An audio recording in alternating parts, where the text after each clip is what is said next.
O negócio é o seguinte, te convido para um papo agora imperdível. Antes de apresentar meus convidados, dá uma olhadinha nesse VT que minha produção preparou, porque a gente vai falar da libido. É um tabu, mas existem uns números aí que são bem marcantes. Dá uma olhada.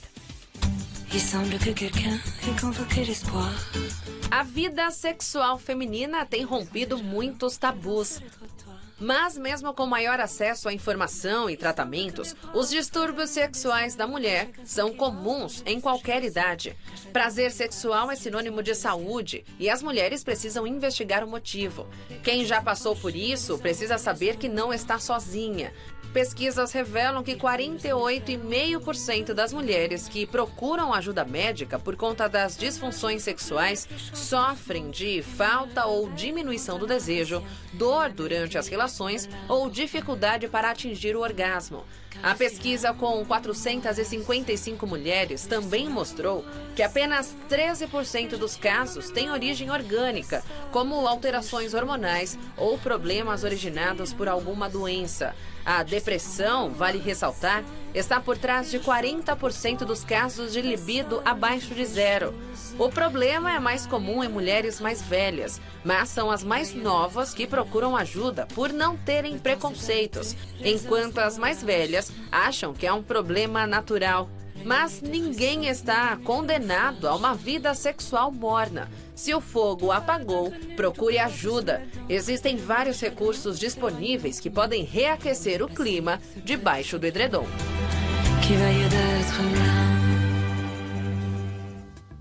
Muito legal esse VT. Juju, o texto é seu? Parabéns, como sempre. Vocês viram isso? E para debater, e claro, sempre com a sua participação esse assunto, a gente convidou ela, que apresentei há pouco, nossa ginecologista e obstetra, doutora Érica Mantelli. Tudo bem? Bem-vinda, você veio nas cores novas do viu? Você Tô Bonita. combinando aqui com... Olha isso, é muita novo. energia. Bem-vinda. Obrigada. Muito prazer ter Obrigada, você aqui. querida. Acompanhada ali também dele, nosso queridíssimo ginecologista e obstetra, doutor Domingos Mantelli. Bem-vindo, querido. Obrigado, Carol. Obrigado Sempre um pelo prazer convite. poder tê-los juntos. A gente, né, Sim. tem aí alguns momentos, cada um com as pautas individuais, enfim, no nosso quadro, que você faz parte também da Confraria Saudável. Mas hoje a gente propôs um debate, até porque vocês são também, não só na profissão, vocês são um casal. Sim, né? Vocês estão ali exatamente. juntos. E quando a gente vai falar da libido, é um assunto que foi muito bem introduzido, mas eu queria começar com a doutora Érica, que também é sexóloga. Sim. O problema está onde? Qual é o pulo do gato? Porque do que a gente escuta falar, de fato, as pessoas elas têm um constrangimento em comentar que algo está acontecendo, mas ao mesmo tempo acha normal. Né? Acha que então tá, como disse lá no texto, apagou o fogo, tá Deixa tudo assim, bem. né? E não é bem assim. Não, não é. O primeiro ponto é a gente entender que a sexualidade da mulher, do homem também, mas principalmente da mulher, ela tem uma origem multifatorial. Então não é só o hormônio que vai dizer se a mulher vai ter ou não vontade de ter relação ou alguma disfunção sexual. A gente tem que levar em conta fatores sociais, então é a questão da mulher muitas vezes submissa, fatores religiosos, como foi a educação familiar, essa educação sexual, histórico dela, se teve traumas em relação a isso, histórico de abuso, autoestima, como a mulher está com ela mesma. Então eu falo, antes da gente ter relação sexual com o outro, a gente tem que ter relação com a gente. Verdade. Como que a gente se relaciona? Pra gente se entregar pro outro, a gente se entrega pra gente primeiro. Então se nem a própria mulher tá bem, se olhando no espelho, na hora que tira a roupa, sente vergonha, não tá legal, como é que vai ser isso com o outro, né? Com o parceiro ou com a parceira. Então o primeiro ponto é o médico entender isso, a mulher entender e o profissional também. E tem que ter uma visão global da mulher e não enxergar apenas um resultado de exame. Porque tem mulheres, Carol, que podem até ter um hormônio normal. Tem lá o nível de testosterona adequado no exame. Mas se ela apresentar queixa e continua falando eu não tenho vontade de ter relação, eu não tenho libido, eu não tenho prazer, não é porque o exame está normal que a gente não vai fazer nada. Existe uma abordagem multiprofissional que consegue identificar e tratar. Eu tenho aqui até uma lista que já eu passo para vocês de coisas que podem estar associadas a essa falta aí, né, do apetite sexual. Doutor Domingos, Vamos você lá. que cuida aí todos os dias e tem a experiência na clínica, a clínica é sempre soberana. As mulheres que não vêm com esse assunto e com essa abordagem, é algo importante que você acha primordial colocar, seja no momento que aquele casal esteja tentando engravidar, né, que é muito o trabalho de vocês também, ou muitas vezes que você percebe que já estão juntos há muito tempo e que isso passa uma impressão muitas vezes de diminuir o apetite sexual, né? Na verdade, Carol, faz parte da consulta ginecológica você abordar esse assunto. Toda paciente que vem para uma consulta ginecológica, a gente sempre pergunta como que está a libido, se sente dor na relação sexual ou não, porque tudo isso é importante, porque isso mostra também a saúde da pessoa no geral. E já pode direcionar também, inclusive, alguns diagnósticos.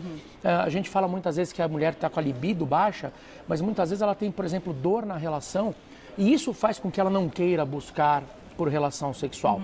E a dor na relação sexual pode ser uma série de fatores. Pode ser endometriose, pode ser um corrimento vaginal, uma infecção genital, uma infecção pélvica, pode ser múltiplos fatores, físicos inclusive, e como a Érica bem colocou, nem sempre a mulher que tem uma baixa libido é o problema do hormônio. Pelo contrário, a grande maioria até tem um hormônio normal. Vocês viram até no próprio VT dizendo que a grande maioria não é de causa física, é de causa emocional. Emocional. Exatamente. A mulher é uma, né... Não adianta, assim, tem ali, bem longe de ser sexo frágil, mas bem perto de ser sexo cheio de alterações no mesmo dia. Sim, Eu tenho aquela frase que eu gosto muito, que é a mulher é regida por duas coisas, hormônios e emoções. E emoções. Não tem jeito. Não é? A gente acorda de um jeito e vai dormir de outro. Exatamente. E eu sempre falo, né? O sexo começa no café da manhã. Então, a maneira como o casal se dirige ali no café da manhã, se já teve um bom dia meio atravessado, de mau humor, brigou por causa de alguma coisa, à noite ela vai lembrar. À noite ela vai lembrar. Às vezes o parceiro, a parceira chega ali nem lembrando mais, tá tudo bem, vamos lá namorar. A mulher ainda tá lembrando do café da manhã que não foi legal. Então, por isso que é importante ter essa parceria realmente do casal, de um entender o outro, entender os limites do outro e ser carinhoso, ser gentil em todos os momentos, né? Não é só na hora H, não. A gente foi ouvir o pessoal nas ruas, eu vou contar, vou mostrar pra vocês daqui a pouquinho a opinião, né? Porque é legal a gente também entender aí como as pessoas estão pensando quando a questão é essa e que envolve o relacionamento, envolve qualidade de vida, envolve saúde, Com não é? certeza. O próprio Ministério da Saúde coloca isso como algo importante. Sim, faz parte. Vou ali, já volto. Daqui a pouquinho também joia. tem perguntinhas do público para esse casal queridíssimo, @VocêBonitaTV. Volta com o nosso Você Bonita. Eu vou agora chamar aí uma perguntinha que a gente foi para as ruas, né? Estamos aqui com a doutora Érica Mantelli, doutor Domingos Mantelli, falando a respeito do apetite sexual, da libido. E aí, a gente foi para as ruas e perguntamos: você acredita que depois do casamento, de uma convivência, né, com um tempo maior, ou de uma certa idade, as pessoas perdem esse apetite sexual? Vamos ver. Perder o libido, eu acho que sim, porque se você deixa cair numa rotina, o relacionamento, porque muda tudo, né? Depois que você se casa, tem filhos, você tem menos tempo, então você tem que cada dia você procurar inovar com a ajuda também do seu companheiro, porque só a gente também sendo cobrada de manter o casamento também não é bacana. Acredito que isso tem que partir dos dois, de manter horários diferentes, de um ajudar o outro para ter mais tempo para namorar. Eu acho isso.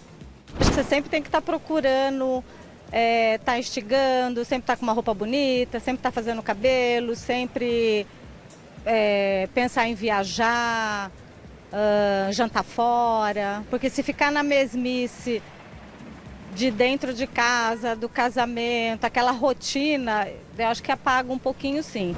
Então, eu namorei 5 anos, depois eu casei. E eu confesso que depois que você casa é que você conhece a pessoa mesmo. Muita coisa muda, o namorado você quer toda hora. Depois de casado, com a rotina, tudo, algumas coisinhas mudam. Mas quando muda mesmo é quando tem filho. Que aí é o filho, é a casa, é o marido. E aí a gente tem que, né, aqueles malabarismos para poder continuar com vontade, continuar fazendo não mais como namorava, porque as responsabilidades mudam. Aí um tem que perceber o outro, e aí quando existe sentimento a gente consegue perceber a pessoa e fala assim, não, agora é minha vez, aí ele percebe agora é a vez dele, mas muda assim, muda um pouquinho e aí a gente tem que perceber um ou outro para poder continuar tendo vontade, senão não vai. Mulheres inteligentíssimas, né? Olha só. Vamos falar um pouquinho aí do que elas disseram, que a Érica só concordava com algumas coisas. Assim, Sim, muito boa essa percepção que a maioria teve, né? Já de falar, muda, mas é porque a gente está com mais funções, e mãe, trabalhando fora, e é exatamente isso. Aí vem a questão multifatorial. Então é importante equilibrar, né, o tempo. Então, assim, muitas vezes a gente não vai conseguir fazer tudo a todo momento, mas dar prioridades. E é importante para o casal ter ali aquele momento dele, sabe? O dia do namoro, por exemplo. O dia do namoro. Não que tenha que ser algo marcado ali para ter relação, não é isso. Mas para ter a proximidade, sabe, Carol? Para eles poderem sair para jantar, para conversar. Se não tem com quem deixar, vovó, alguma vizinha, alguma tia, então em casa mesmo, coloca a criança para dormir, vão lá cozinhar juntos, pede uma comida diferente, mas ter o momento. O que acontece muitas vezes com a rotina, com o dia a dia, com o trabalho, as pessoas vão deixando de lado. Coloca a prioridade sempre, lógico, como pais, a gente coloca os filhos em primeiro. Nossa, que tá completamente. Certo, que é normal, lógico, é natural. Quer que eu pegue o mic e trocinho melhor? Aí eu acho que o senhor deu uma falhadinha. Obrigada. A gente coloca, tá ligado? Tá ok, né? Isso. A gente coloca os filhos em primeiro lugar e é óbvio, isso é normal, mas é importante lembrar de cuidar da mulher em primeiro lugar, ela ter o autocuidado, se amar em primeiro lugar, buscar ajuda quando algo não vai bem e com certeza ter ali o tempinho pro casal, que é sem sombra de dúvida fundamental. Não tem jeito. Agora, eu vou perguntar pro doutor Domingos, depois ele vai brigar comigo. Não como médico ginecologista, como marido, como homem, como papai, não é? Das duas lindezas aí. Não é fácil. Até quem acompanha eles nas redes sociais, a Érica com a Naninha viajando, sentindo o cheirinho das filhas e ele, larga a Naninha, vamos fazer outra coisa. Então eu queria colocar um pouquinho disso, que eu sei que você fala muito bem, abertamente. Tem algumas vantagens em ser casado com uma sexóloga, né? Tem suas vantagens, eu acredito. Né? Não, mas a gente conversa bastante. Acho que quando um relacionamento, você tem respeito, você consegue perceber quando o outro não está no momento bom para aquilo. Não é porque um está com vontade e obrigatoriamente o outro vai estar com vontade. Existem momentos da vida, tanto do homem quanto da mulher, que você não vai estar propício para aquilo. Então acho que você perceber o outro e chegar junto, ajudar, fazer um carinho. Às vezes o relacionamento, como a Érica colocou, não é propriamente o ato sexual. Às vezes é você deitar junto na cama, fazer um carinho, fazer um cafuné, um abraço, um beijo, alguma coisa mais simples até, que já conforta muitas vezes no momento que a pessoa não está muito afim daquilo. Então é um contexto, é um conjunto. E óbvio, você também tem que se permitir criar as oportunidades. O que não pode, quando você cai na rotina, quando você cai na mesmice, obviamente as oportunidades não vão aparecer. Agora, se você se obriga a criar essas oportunidades, então a gente faz muito disso, pelo menos uma vez por semana, vamos sair para jantar só nós dois, para bater um papo, para curtir, para namorar. Por quê? Porque se a gente não forçar isso, óbvio que você vai chegar em casa, todo mundo chega cansado, trabalhando, tem os filhos para cuidar, tem a parte de administração da empresa, da clínica, disso, aquilo. Então, se você não colocar isso como metas, junto nas suas metas do dia, obviamente vai ficar esquecido. Então a gente não pode esquecer que depois que a gente casa, a gente continua sendo um casal, continua tendo amor, continua tendo carinho. E óbvio que depende de como você vai alimentar isso, a libido vai aumentar ou não. Ou não. Exatamente. E aí não é regra que sempre esteja tudo bem, ainda que o casal tá bacana e que não tenha nada muitas vezes. Muitas vezes, como vocês comentaram, eu vou citar aqui para o público que eu acho interessante. Questões de oscilação hormonal, que é o número 1, né? Alteração emocional, aquele desconforto físico que a doutora Érica também comentou, da mulher não estar se gostando, uma repressão sexual, então essa história familiar, a forma como houve essa educação e sentarem para bater papo a respeito do assunto, e essa mulher foi reprimida muitas vezes durante muitos anos. Acho que é errado. Acho que é errado. Isso é muito comum, acha que é errado, que está fazendo errado. E até a rotina. Sim. Que caímos aí, que eu acho que também é um ponto, eu terminei com a rotina para voltar com esse assunto. A questão dos filhos é uma questão séria, importante e realmente não é fácil. Porque as mães sentem culpa o tempo todo, e agora quero te ouvir um pouquinho como mãe também, porque você também fala abertamente, essa questão da culpa e pensar, ai meu Deus, será que está faltando atenção para o meu marido, porque eu estou dando muita atenção para os filhos, mas ao mesmo tempo, puxa vida, se eu não der atenção para os filhos, vai para a escola, eu não vou ver, eu vou trabalhar, e aí você se culpa de novo. Como é que é isso? Eu acho que todo mundo fala aquele bordão, né? Nasce a maternidade, nasce a culpa. Eu até posso concordar, mas em partes. A culpa, ela pode existir, mas ela só vai aumentar se você deixar. Então, quando você se dedica de coração, realmente, para cada coisa que você está fazendo, você não vai ter culpa, porque você vai falar, bom, pode não ter saído perfeito, mas foi o melhor que eu pude fazer, porque eu realmente me dediquei para isso. Então, o que eu acredito? Primeiramente, planejamento. Sem planejamento fica realmente difícil administrar tudo isso. Então, a questão de a criança foi para a escola, então no horário que a criança está na escola, é um horário que você pode ter um tempinho para você, organizar. Então, muitas vezes falar, eu não saio porque não tenho com quem deixar. Bom, quem às vezes não tem família perto, mas sempre tem uma amiga, uma tia, uma vizinha, deixar com os avós o quanto eles curtem, né? E é um momento para eles poderem curtir também. Então, assim, muitas mulheres têm medo de delegar, né? Não pedem ajuda, falam, não quero incomodar a família, não quero incomodar uma amiga. Mas quem é família mesmo, a rede de apoio tá ali, vai adorar te ajudar. Eu adoro o que você chama de rede de apoio. Mas é rede de apoio. É rede, porque não precisa ser... Porque muita gente fala, mas é porque eu não tenho minha mãe mais presente. Não precisa ser só a sua mãe. A rede de apoio é a comunidade que a gente vive, né? É um amigo, um vizinho, a madrinha, enfim. Sempre tem alguém que a gente possa contar. Então é importante isso, aprender a delegar, confiar no próximo e você ter um tempo para você, se dedicar. Que seja uma vez por semana, que seja uma vez por mês, Carol. Eu atendo pacientes que às vezes não tem no ano. Eu não consegui sair para jantar com meu marido nenhuma vez sozinho esse ano. Uau. Então, assim, começa, não dá para ser toda semana, uma vez no mês. Aí vai ver que é gostoso, vai para cada 15 dias. Aí vai vendo que, não deu para sair, faz em casa. Então, vai ter a noite da quarta-feira, vai ser uma noite especial, enfim. Mas tem que aprender a usar a imaginação e ter essa vontade. E uma coisa importantíssima, muita gente às vezes confundem falta de libido com um problema no relacionamento. Eu já ouvi pacientes assim, eu fui no meu outro médico e ele falou que o problema não sou eu tenho que trocar de parceiro. Ai, meu Deus. Isso é seríssimo. Uau. E o pior é que tem gente que fala isso, é inacreditável. Isso é horrível de ouvir. Então, é óbvio que o médico tem a função de perguntar, a gente tem que saber como que tá a paciente, a vida dela, o manejo do estresse, enfim, e perguntar do relacionamento, tá tudo bem? Você tá feliz? Porque é claro que problemas no relacionamento vão interferir na saúde sexual. Então, às vezes, o casal realmente tá com um problema, ou houve um histórico de traição, ou perdeu a confiança, ou realmente, às vezes, o sentimento mudou. Tudo bem, isso vai interferir, mas na grande maioria dos casos, eu pego mulheres extremamente realizadas no casamento, felizes, que se imaginam ali com o parceiro ao longo da vida inteira, mas que não tem vontade alguma de ter relação sexual. E isso, que não era um problema no casal, pode vir a ser um problema. Sem dúvida. Porque muitas vezes o homem, ele é sim compreensível, o parceiro ou a parceira pode ser compreensível no começo, tal. Passa um mês, passa 2, mas eu tenho casais que estão há 1 ano sem ter relação. Uau. Porque aí um para de procurar. Um para de procurar o outro, porque muitas vezes é só, né, o marido que procura. O marido que procura e a mulher, hoje dor de cabeça, vai dormir mais tarde, vai dormir no quarto com o filho. Sempre aquela coisa passando para depois. Aí chega uma hora que o outro para de procurar. E aí fica o quê? Criando uma distância entre os dois. Então, a gente diagnostica disfunção sexual quando é algo persistente, que está gerando ali um conflito, tá? Que o casal a mulher não consegue viver a sexualidade dela de maneira satisfatória. Então, por determinados momentos ser algo transitório, pós-parto, passou por algum estresse ou em vigência de uso de algum tratamento, é uma coisa. Normal. Mas se for algo persistente, procure ajuda, porque tem tratamento. Isso que é o mais importante, tem tratamento. E com esse sorriso aí dos dois, super inspiração. Vamos colocar a perguntinha do público? Chegaram perguntinhas aí, sempre quando eles estão aqui. Obrigada, deixa eu mandar um beijinho pra... Ixi, agora ficou pequenininho pra eu enxergar. Pra Gi, obrigada, Gi. Após a gestação, o que faz a libido voltar ao normal? A amamentação influencia? Puxa vida, doutor Domingos. Vamos ouvir. Boa pergunta, muito boa pergunta. Na verdade, influencia muito, né, Carol? A gente sabe que nós somos animais regidos por hormônios, né? E o que acontece? Quando você está amamentando, o que o organismo entende? Se você está alimentando a sua cria, você não pode procriar.